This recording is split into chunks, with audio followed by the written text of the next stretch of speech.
तो नमस्कार, मैं बालाजी। और आज हम लोग देखने जा रहे हैं क्षेत्रमिति का दूसरा जो पार्ट है, जिसमें पहले पार्ट में हम लोगों ने घन के बारे में देखा था। अब दूसरे पार्ट में हम लोग घनाभ के बारे में देखने जा रहे हैं। और घनाभ से जुड़े हुए कुछ सवाल जो है हम लोगों ने, जो बेसिक लेवल के जो सवाल होते हैं, उसको हम लोगों ने जो है पहले पार्ट में ही कवर कर लिया था। आप उसकी जा करके वीडियो जो है देख सकते हैं। चलिए अब घनाभ में दूसरे सवालों की तरफ चलते हैं। अब यहाँ पर हम लोग क्वेश्चन लगाते हैं। सबसे पहले यहाँ पर क्वेश्चन है कि एक घनाभ की ऊंचाई ज्ञात करें। घनाभ की ऊंचाई ज्ञात करें जिसकी लंबाई जो है वो आपका कितना है, 20 सेंटीमीटर। चौड़ाई जो है यह है आपका 30 सेंटीमीटर एवं आयतन, आपका आयतन जो है यहाँ पर 6000 सेंटीमीटर क्यूब है। ठीक है। और इसमें आपको क्या करना है, घनाभ की ऊंचाई ज्ञात करनी है। एकदम बेसिक लेवल का है। मैंने पिछले वाले वीडियो में ही आपको बोला था कि जब भी जो कुछ दिया रहता है पहले उसी को लिख लेते हैं। तो हमें दिया क्या है, तो घनाभ का आयतन। ऐसे तो लंबाई भी दिया है, तो ये भी सब भी लिख लेते हैं। यहाँ पर लंबाई जो है वो कितना हो जाएगा आपका 20 सेंटीमीटर। फिर जा करके चौड़ाई को हम लोग जो है बी ही मान लेते हैं। माफ़ कीजिएगा, हाँ बी है। बी कितना हो जाएगा आपका 30 सेंटीमीटर। और ये जो ऊंचाई है उसको हम लोग एच मान ले रहे हैं। तो जो घनाभ का जो आपका आयतन होने वाला है, जिसको भी से सूचित करते हैं, वो होगा एल बी एच। मतलब कि एल गुने बी गुने एच का जो मान है वो कितना आ रहा है आपका 6000 सेंटीमीटर क्यूब। कहने का मतलब कि 20 सेंटीमीटर गुने 30 सेंटीमीटर गुने एच बराबर आपका 6000 सेंटीमीटर क्यूब आ रहा है। तो एच का जो वैल्यू होगा वो कितना होगा, 6000 में हम लोग यहाँ पर 20 गुने 30 कराएंगे तो ये हमारे पास कितना आ जाएगा 600। जब हम लोग इसको कम्प्लीटली यहाँ पर डिवाइड करते हैं तो एच की जो वैल्यू है वो कितनी हो जाएगी, 10 सेंटीमीटर हो जाएगी। एकदम बेसिक लेवल का सवाल था, इसमें कोई दम ही नहीं था। चलते हैं अब अगले सवाल की तरफ। और अगला सवाल क्या है, थोड़ा सा समझिएगा। इसमें आपको क्या क्या चीज़ें दी गई है।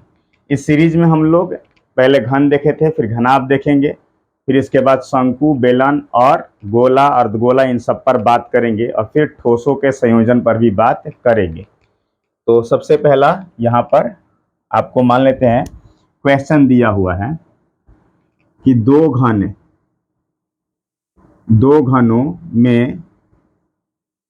घनों में जिनमें प्रत्येक का आयतन, मैं डायरेक्टली ऐसे लिख दे रहा हूं, आपको फिगर से ज़्यादा समझ में आएगा। मान लेते हैं कि हमारे पास एक घन है, ये वाला घन, ठीक है, ये पहला घन है।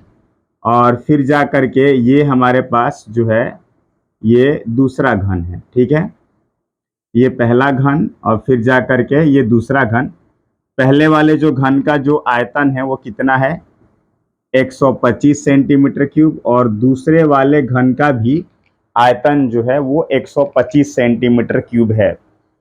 अब इसमें क्या क्या सवाल बनेगा, मैंने बोल रहा है यहाँ पर, मतलब कि पहले घन का आयतन 125 सेंटीमीटर क्यूब और दूसरे घन का भी आयतन 125 सेंटीमीटर क्यूब।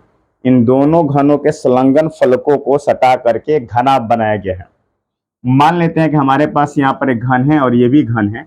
अगर दोनों घन को आपस में क्या करेंगे, हम लोग एडजस्ट करेंगे, सटाएंगे, तो क्या होगा, दोनों घनों को जब हम लोग आपस में सटाएंगे तो ये जो है हमें एक एक घनाभ के रूप में, अर्थात क्यूबॉइड के रूप में मिल करके सामने आएगा।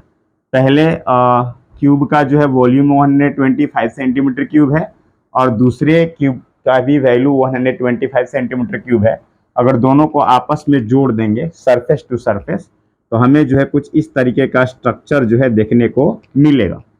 अब आप लोगों से इसमें क्या सवाल पूछेगा, इसमें आप लोगों से सवाल पूछेगा किस तरीके से जो हमें घनाभ प्राप्त हो रहा है, इसका आयतन कितना होने वाला है, मतलब कि इसका, माफ कीजिएगा, मतलब इसका कुल पृष्ठीय क्षेत्रफल कितना होने वाला है। तो मान लेते हैं कि भैया जो ये हमें घनाभ मिला, इसकी कुल लंबाई l है, ये इसकी चौड़ाई जो है b है, और इसकी जो ऊंचाई है वो क्या है, h है। अब हमें जो है क्या पता करना है, इस घन का एक भुजा की लंबाई ज्ञात करनी है। तो यहाँ पर तो दिया क्या है, घन का जो वॉल्यूम है, मतलब क्यूब का जो वॉल्यूम है 125 सेंटीमीटर क्यूब है। तो हम लोग को क्या पता है कि ए क्यूब बराबर जो होता है वो 125 सेंटीमीटर क्यूब होता है। माफ कीजिएगा, यहाँ पर दिया है ए की जो वैल्यू आने वाली है वो क्या आने वाली है, क्यूबिक रूट 125, मतलब कि यहाँ पर ए का जो मान है वो 5 आएगा। अब जो हमारा जो यहाँ पर घनाभ बन रहा है, इसमें ये वाली भुजा भी ए है और ये वाली भुजा ए है, ये भुजा भी ए है और ये भी भुजा क्या है, ए है। मतलब ये जो हमें घनाभ मिला, इसकी जो लंबाई मिली वो कितनी मिल गई, 2a, 2 इंटू 5 मतलब कि 10 सेंटीमीटर। इसकी जो चौड़ाई मिली वो a मिली, मतलब कि 5 सेंटीमीटर, और जो इसकी ऊंचाई मिली वो a मिली, वो भी कितनी मिली, 5 सेंटीमीटर मिल गई। तो इस तरीके से अब आप घनाभ का कुल पृष्ठीय क्षेत्रफल निकाल सकते हैं। घनाभ का जो कुल पृष्ठीय क्षेत्रफल होगा वो 2 इंटू LB/BH और क्या होगा, HL, मतलब 2 गुने हमारे पास लंबाई कितना है, 10 गुने 5, फिर जा करके 5 गुने 5 और फिर जा करके 5 गुने 10। अब इसे सिंपली हम लोग क्या करेंगे, सॉल्व कर लेंगे। 50 25 50, यहाँ पर मैं इसको सॉल्व कर दे रहा हूँ सामने की ओर। अब यहाँ पर क्या होने वाला है, तो 2 गुन्ने यहाँ पर 50 50 100 125, तो 125 सेंटीमीटर स्क्वायर, और ले दे करके पूरा हमें कितना मिला, हमें जो है यहाँ पर 250 सेंटीमीटर स्क्वायर इसका कुल पृष्ठीय क्षेत्रफल मिला। तो इस तरीके से हम लोग घनाभ के जो है प्रॉब्लम जो है उसको क्या कर सकते हैं, सॉल्व कर सकते हैं बहुत ही अच्छी तरीके से। आप लोग चाहें तो इसका स्क्रीनशॉट भी ले सकते हैं, इसमें कोई आपको डाउट नहीं होना चाहिए। चलिए अब आगे की ओर चलते हैं हम लोग। अब हम लोग थोड़ा सा स्पीड पकड़ेंगे, अपने बेसिक सवालों से ऊपर उठेंगे थोड़ा। ऐसे क्वेश्चंस जो है काफ़ी ज़्यादा भारी मात्रा में पूछते भी हैं। अब मैं थोड़ा सा हल्का सा और क्वेश्चंस को इजी से मॉडरेट की ओर ले जाने की कोशिश कर रहा हूँ। अब ये देखिएगा, हमारे पास 2 पैकेट्स दिए गए हैं। कोई भी पैकेट्स, बिस्किट का पैकेट हो सकता है, कोई किसी प्रकार का पैकेट हो सकता है। और ये पहले वाले जो पैकेट है, या आप बक्सा भी बोल सकते हैं, जैसे आप समझिए, तो इसमें जो है ये आपका पैकेट है, ठीक है। और यहाँ पर इसकी जो लंबाई दे रही है कितना, वो दे रहा है, माफ़ कीजिएगा, ये चौड़ाई 10 सेंटीमीटर, यहाँ पर भी 10 सेंटीमीटर, और ये रहा हमारे पास ये 100 सेंटीमीटर। नहीं नहीं, हाँ हाँ हाँ, मैं इसको ना, हाँ इसको मैं क्या कर दे रहा हूँ, 100 कर दे रहा हूँ यहाँ पर, मतलब इसकी लंबाई चौड़ाई ऊंचाई मैं थोड़ा सा डिफिकल्ट कर दे रहा हूँ हल्का सा। ये 5 कर दे रहा हूँ, फिर यहाँ पर मैं इसको 8 सेंटीमीटर कर दे रहा हूँ, और ये वाला मैं कितना कर दे रहा हूँ, 12 सेंटीमीटर का एक घन है। इसकी जो आप देख रहे हैं, खैर मैं इसको ही 5 कर दे रहा हूँ, आप लोग बोलेगा मैं क्या कर रहा हूँ। तो ये जो इसका घन आकार का क्या है, मतलब आयत क्या, वर्ग के आकार का जो है इसका बेस है, और इसकी ऊंचाई h है, इस तरीके से। और यहाँ पर आपको जो है एक घन दिया गया है, और इस घन की जो है भुजा जो है वो कितनी है, वो 8 सेंटीमीटर है, ठीक है। घन की भुजा कितनी है, 8 सेंटीमीटर है। ये हमारे पास घनाभ है, मतलब लिटरली अगर बोलेंगे तो हमारे पास क्या है बाबू, क्यूबॉइड है, और यहाँ पर क्या है, तो क्यूब है। अब इन दोनों में से आपको जो है जवाब देना होगा, क्या जवाब देना होगा, इसका TSA निकालिएगा और इसका भी आप TSA निकालिएगा, और दोनों का TSA में क्या करना है, बताना है किसका TSA ज़्यादा है। वीडियो को पॉज कीजिए और देखिएगा क्या हो रहा है, ठीक है। चलिए मैं इसको सॉल्व करता हूँ। अब यहाँ पर जो है मैं अगर इसका TSA निकालूं, मतलब total surface area of the cuboid, मतलब घनाभ का कुल पृष्ठीय क्षेत्रफल निकालूं, तो क्या मिलने वाला है मुझे, यहाँ पर मुझे मिलेगा सबसे पहले इसका formula 2 into L B B H और एच एल। तो मैं यहाँ पर एल की जो वैल्यू है वो कितना ले रहा हूँ 12 सेंटीमीटर, बी भी हमारा 5 है और यहाँ पर एच जो है ये भी 5 है। आप इसमें से किसी को भी एल, किसी को भी बी और किसी को एच मान सकते हैं, कोई रोक टोक नहीं है। ऐसा नहीं कि ऊपर की ओर उठा है तो यही एच होगा, इसका कोई लॉजिक नहीं है। ये डब्बा है, मैं कैसे भी रख सकता हूँ। चलिए इसमें रखते हैं 2 इंटू और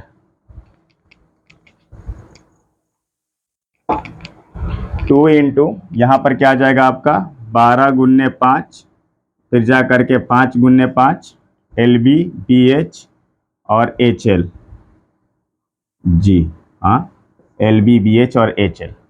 यहाँ पर हो जाएगा 2 गुन्ने, यहाँ पर आपका 60 प्लस 25 प्लस 60, तो 2 गुन्ने यहाँ पर 60 60 120 और 120 में 25 जोड़ेंगे तो कितना हो जाएगा हमारा 145, और जो मल्टीप्लाई कराएंगे इसमें तो 145 दूनी का कितना हो जाएगा 290 सेंटीमीटर स्क्वायर।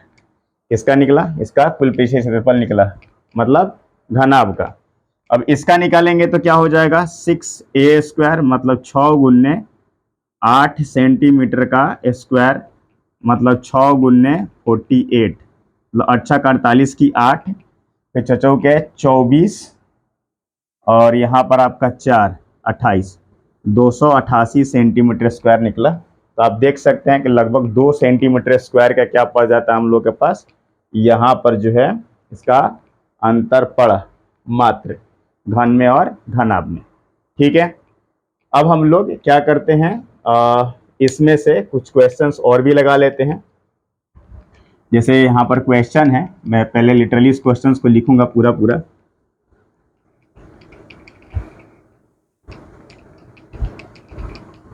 ठीक है, जैसे यहाँ पर है कि एक घनाभ है, घनाभाकार, एक घनाभाकार घर की लंबाई 12 सेंटीमीटर, फिर जा करके चौड़ाई जो है वो सेंटीमीटर में नहीं है जी, मीटर, और ये चौड़ाई उसका कितना है बाबू 8 मीटर, एवं ऊंचाई 10 मीटर है। ठीक है, ऊंचाई जो है 10 मीटर है, तब आपको क्या करना है, 4 दीवारी का क्षेत्रफल ज्ञात करें। ठीक है, तो 4 दीवारी का क्षेत्रफल निकालने से पहले हम लोग लिख लेते हैं इसकी लंबाई कितनी है 12 मीटर, चौड़ाई कितना है हम लोगों के पास 8 मीटर, और इसकी जो ऊंचाई है वो कितनी है 10 मीटर। तो इसका जो है 4 दीवारी का जो क्षेत्रफल होगा वो 4 दीवारी का जो क्षेत्रफल होगा वो होगा आपका 2 into L plus B into H, मतलब 2 गुन्ने कितना मिला लंबाई प्लस चौड़ाई इंटू ऊंचाई, 2 गुन्ने 20 गुन्ने 10, मतलब ये 20 दूनी का 40 पर 1 जीरो डाल देंगे हम लोग, तो 4 सेंटीमीटर स्क्वायर क्या मिला इसका 4 दीवारी का क्षेत्रफल मिला। ठीक है, तो घनाभ में बेसिक लेवल के क्वेश्चंस पर इतना ही। अब हम लोग का जो अगला जो टॉपिक होगा वो किसको लेकर के होगा, वो होगा शंकु को लेकर के। तब तक के लिए धन्यवाद।